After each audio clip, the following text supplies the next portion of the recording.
இன்னைக்கு பெரும்பாலான பிரச்சனைகள் ஃபோனை வச்சு தான் ஆரம்பிக்குதுன்னு சொல்லலாம்.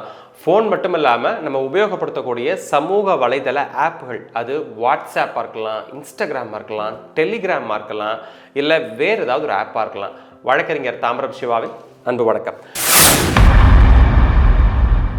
இந்த கேஸ் பகுதிக்கு உங்கள் எல்லாரையும் மீண்டும் மீண்டும் வரவேற்பதில் மிகுந்த மகிழ்ச்சி. எல்லாருக்குள்ளேயும் ஏற்படக்கூடிய ஒரு சந்தேகம், ஒரு பிரச்சனைன்னு வந்துருச்சு, என்கிட்ட மொபைல் ஸ்க்ரீன்ஷாட் இருக்குது சார், வாட்ஸ்அப் ஸ்க்ரீன்ஷாட் இருக்குது, கால் ரெக்கார்டிங் இருக்குது, ஆடியோ ரெக்கார்டிங் இருக்குது, இதெல்லாம் நான் வந்து கோர்ட்டுக்கு ஒரு ஆதாரமாக கொண்டு போக முடியுமா அப்படிங்கிற ஒரு மிகப்பெரிய கேள்வி நமக்குள்ளே எழும். ஏன்னா இன்னைக்கு நம்ம 24 மணி நேரத்தில் பெரும்பாலான நேரத்தை நம்ம சமூக வலைதளங்களில் தான் நம்ம செயல்பட்டு இருக்கோம். சமூக வலைதளம் மூலமாகவே இன்னைக்கு நமக்கு நிறைய பிரச்சனைகளும் உருவாகிறத நம்ம பார்த்துட்டு இருக்கோம். அப்போது வாட்ஸ்அப் ஸ்க்ரீன்ஷாட், ஒரு உதாரணத்துக்கு சொல்கிறேன். வாட்ஸ்அப்பில் ஒரு நண்பர் மெசேஜ் அனுப்பிச்சிருப்பாரு, நான் உனக்கு பணம் தரேன், உனக்கு நான் கொடுக்க வேண்டிய பணம் இவ்வளவு இருக்குது அப்படின்னு சொல்லலாம். இல்லை யாரோ ஒருத்தர் நம்மளை வாட்ஸ்அப்பில் மிரட்டி இருக்கலாம், அசிங்கமாக திட்டியிருக்கலாம், ஆபாசமாக பேசியிருக்கலாம். அதில் ஏதாவது ஒரு பண பரிவர்த்தனைகளில் நமக்கு ஃபோட்டோவாவோ வீடியோவாவோ நமக்கு ஷேர் பண்ணியிருக்கலாம். நம்ம என்ன பண்ணுவோம், சிக்கிட்டாண்டா சேகருங்கிற பேரில் உடனே நம்ம அதை ஸ்க்ரீன்ஷாட் எடுத்து வைப்போம். அவங்க அனுப்பிச்சிருக்கிற ஆடியோ வீடியோ நம்ம டவுன்லோட் பண்ணுவோம். இப்போது நமக்கு ஒரு சந்தேகம் வரும், இந்த ஸ்க்ரீன்ஷாட்டை, இந்த ஆடியோவை, இந்த வீடியோவை நான் கோர்ட்டில் ஒரு ஆதாரமாக தாக்கல் பண்ண முடியுமா, இல்லை இந்த ஆதாரத்தின் அடிப்படையில் நான் வழக்கு தொடுக்க முடியுமா அப்படிங்கிற ஒரு கேள்வி பரவலாக எழுறது ஒரு நியாயமான கேள்வி தான். சரி, இந்த ஆதாரங்கள் நீதிமன்றத்தில் இந்த ஆதாரத்தை வச்சு நம்ம வழக்கில் ஜெயிக்க முடியுமான்னு ஒரு கேள்வி வரும்ல. அப்போ நம்ம என்ன பண்ணணும் அப்படின்னா, இப்போ உதாரணத்துக்கு வாட்ஸ்அப்போ, இன்ஸ்டாகிராமோ, ஃபேஸ்புக்கோ நம்ம ஒரு ஸ்க்ரீன்ஷாட் எடுக்கிறோம் அப்படின்னா அதை நம்ம ஸ்க்ரீன்ஷாட்டோட விட்டுறக்கூடாது. அந்த ஒட்டுமொத்த கான்வர்சேஷனையும் நம்ம என்ன பண்ணணும்னா ப்ராப்பராக பேக்கப் எடுத்து வச்சுக்கணும். ஏன்னா நம்ம நீதிமன்றத்தில் ஒரு ஸ்க்ரீன்ஷாட்டை நம்ம கொடுக்குறோம் அப்படின்னா நீதிமன்றம் எடுத்தோன்னா வாங்க வாங்க ஸ்க்ரீன்ஷாட் நல்லா இருக்கு அப்படின்லாம் சொல்ல மாட்டாங்க.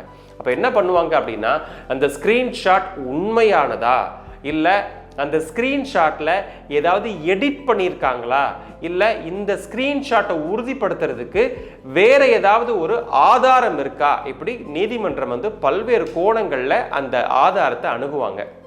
ஏன்னா நம்ம பேசுறது எல்லாமே டிஜிட்டல் ஆதாரங்கள், டிஜிட்டல் எவிடன்ஸ் அப்படின்னு சொல்கிறோம் இல்லையா.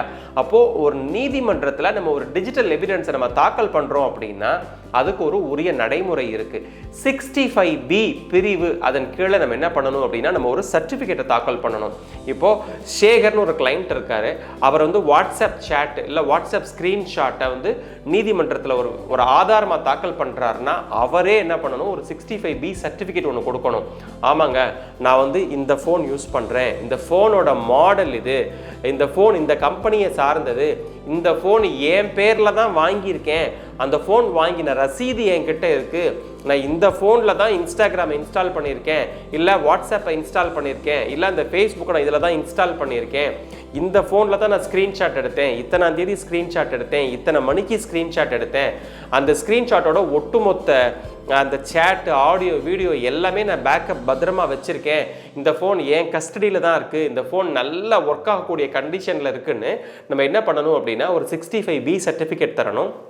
அதில் ஒரு டெக்ளரேஷனும் தரணும். நான் சொல்லக்கூடிய எல்லா விஷயங்களுமே உண்மை, அதில் எந்த விதமான பொய்யும் இல்லை, எடிட் பண்ணலைன்னு நம்ம அதில் ஒரு வெரிஃபிகேஷன், ஒரு டெக்ளரேஷன் ஒன்று நம்ம என்ன பண்ணணும், இந்த 65B சர்டிஃபிகேட்டில் சொல்லி நம்ம அதை நீதிமன்றத்தில் தாக்கல் பண்ணணும். நீதிமன்றத்தில் தாக்கல் பண்ண பிறகு நாளைக்கு தேவைப்பட்டால் நம்ம எந்த ஃபோனில் ஸ்க்ரீன்ஷாட் எடுத்திருக்கோம், எந்த ஃபோனில் டவுன்லோட் பண்ணியிருக்கோமோ அதையும் ஆராய்ச்சி பண்ணி அந்த ஃபோனையும் விசாரணைக்கு உட்படுத்தி அதுலேயும் ஆராய்ச்சிக்கு உட்படுத்தி அதில் எல்லாம் நிரூபிக்கப்பட்டால் நமக்கான சட்டப்பூர்வமான தீர்வு அப்படிங்கிறது நம்ம பக்கம் நிற்கும் அப்படிங்கிறத நான் சொல்ல ஆசைப்படுறேன். சட்டம் சார்ந்த வேறு ஏதாவது கேள்விகள் இருந்தால் மறக்காமல் கமெண்ட்டில் போடுங்க. உங்களுடைய கேள்விகளுக்கான பதிலை வரப்போகிற எபிசோடில் பேசலாம். நன்றி, வணக்கம்.